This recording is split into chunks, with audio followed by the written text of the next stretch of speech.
Hi, this is Hurtado from Woodville High School, and I'm going to be reading my negation case on the following resolution. First of all, the United Nations should adopt a resolution declaring or demanding an end to the annual dolphin hunt in Taiji, Japan. Contention 1. The UN is taking away from Japan unnecessarily. Subpoint A. The Japanese have been eating dolphins for hundreds of years. Though this dolphin drive is relatively young compared to traditions of eating dolphins, it doesn't change one fact. The Japanese population has been eating these animals that they say are big fish. Japan Focus 2013. This tradition is comparable to the Chinese and Koreans eating dogs. You don't see the UN going around telling China and Korea to stop eating dogs. What is the difference? There is none. Contention 2. The UN is a joke. The only time the UN was able to deal effectively with aggression was in the Korean War. That was a result of the nationalist Chinese in Taiwan having the permanent seat in the UN, Security Council had Russians getting mad and walking out. Without a veto, the resolution to stop North Korea was passed. Today, Red China has the seat formerly held by Taiwan and the Russians, and have the rule that even the Russian janitor can go in and veto whatever the United States wants to do.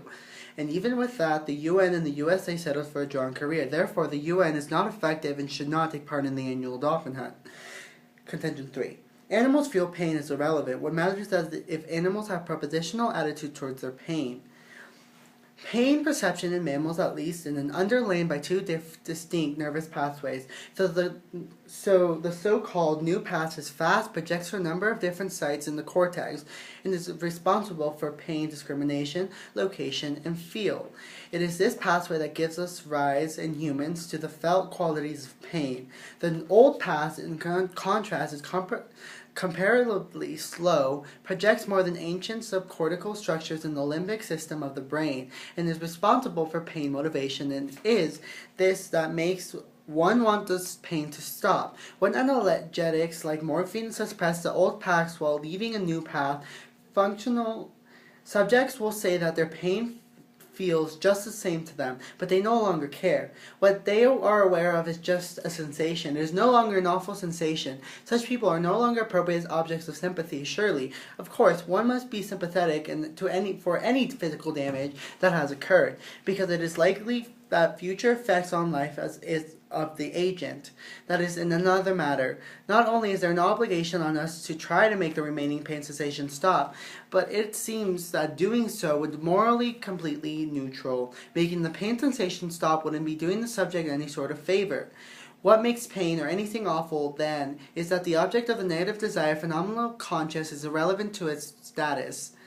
In theory, it would be absurd to insist that people in their example of Bob are undergoing something bad, at least assuming that there is no physical change in the addition of pain sensation, despite the fact that he doesn't care, and claim made here probably generalizes, and there are for powerful agreement for thinking that things and events count as valuable dependent ultimately on their desired value and preference. The question that we need to ask, therefore, isn't whether animals are capable of phenomenally conscious experience, but whether they are subjects of propositional attitudes, especially desires and goals.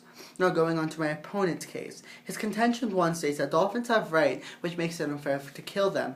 He gives an example about a mother looking for her cab and committed suicide. Dolphins know what's going on and they can feel. The dolphins have the entitlement. But in my contention 3, I talk about how animals feeling pain is irrelevant, because I already talk about how mammals, or in this case animals, I didn't mean mammals, is that whether animals are capable of phenomenally conscious experience, but whether they are subject to propositional attitudes, especially desires and goals. I'm pretty sure dolphins don't have the same desires and goals as humans do.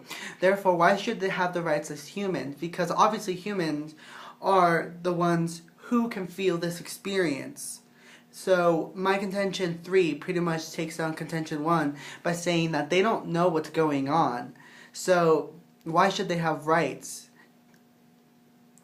Going on to his contention 2, it's like the cost to Japan, that hunting brings extinction to dolphins in Taiji, Japan. First of all, his contention 1 talks about, or his tagline talks about the cost of Japan, but then he goes on how it could bring extinction. But first of all, the dolphin hunt doesn't even bring much economy to the Japanese, because Japan makes more money off other things. So the annual dolphin hunt really is irrelevant to Japan, because they don't need the annual dolphin hunt to succeed as a country. So the UN isn't taking away from anything, or the annual dolphin hunt wouldn't suffer with or Japan wouldn't suffer without the annual dolphin hunt.